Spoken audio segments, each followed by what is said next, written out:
Yo les voy a hablar respecto al derecho de identidad cultural.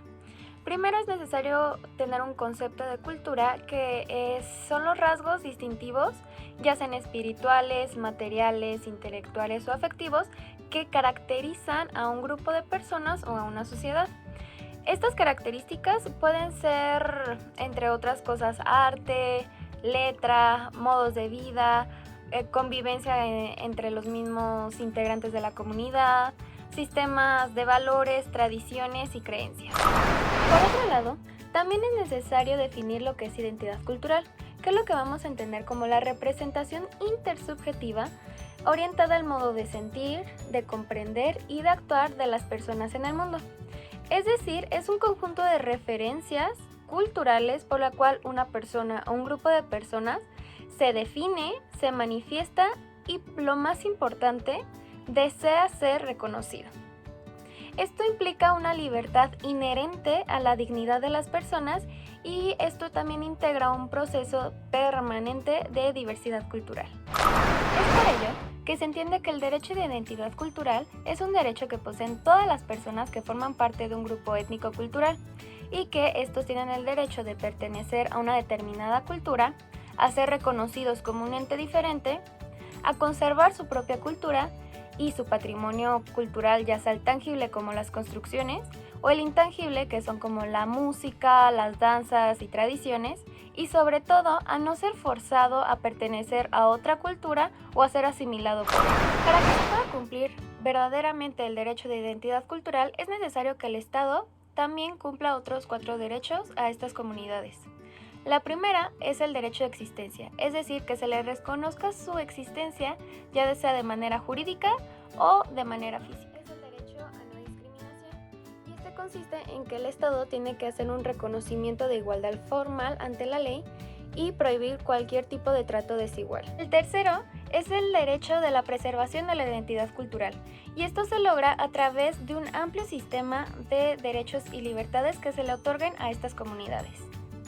Y cuarto y último, es necesario que se les reconozca el derecho de autodeterminación. Esto es decir, que se permitan gobernarse de acuerdo a su historia, a la tierra, territorio y sobre todo sus costumbres y tradiciones. Los estados tienen la obligación de proteger y sobre todo de promover la diversidad cultural. Esto a través de la adopción de políticas que favorezcan la inclusión y la participación de todos los miembros de la población. Y así garantizar una cohesión social, la vitalidad de la sociedad y una convivencia pacífica. Es de suma importancia el reconocimiento del derecho de identidad cultural. Esto debido a que en el artículo 2 de la Constitución se reconoce que el territorio mexicano está compuesto por una pluriculturalidad.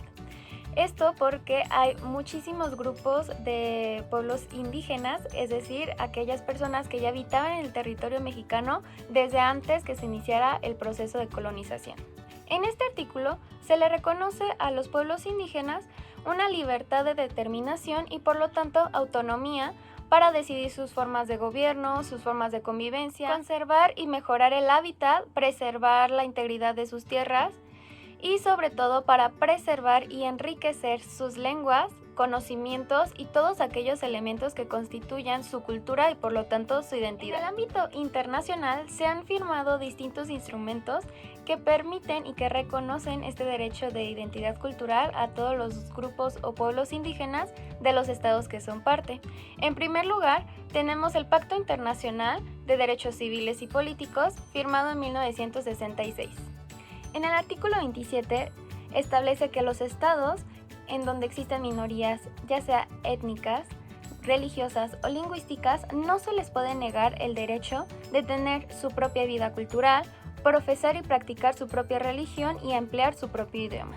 También existe la Declaración Universal de la UNESCO sobre la diversidad cultural, en donde en el artículo 5 establece que toda persona debe tener la posibilidad de expresarse, de crear y difundir sus obras en la lengua que desee, y en particular en su lengua materna. También define que toda persona tiene derecho a una educación y sobre todo a una formación de calidad en donde se le respeten plenamente su identidad cultural.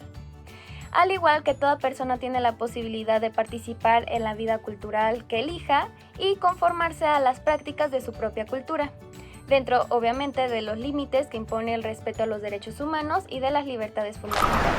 Actualmente se dio un paso con suma importancia dentro del tema del derecho de identidad cultural. Esto es porque la Cámara de Diputados acaba de aprobar el reconocimiento de las lenguas indígenas y al español como los idiomas nacionales. Esto se dará a través de la reforma al artículo 2 de la Constitución, en donde se describe a las lenguas indígenas que formarán parte del patrimonio nacional. Por lo tanto, los estados ahora tendrán la obligación de promover su preservación, su estudio, difusión, desarrollo y sobre todo uso. Esto permitirá la conservación de las lenguas indígenas a través de las generaciones, pues ya no se considerará como fuera de uso.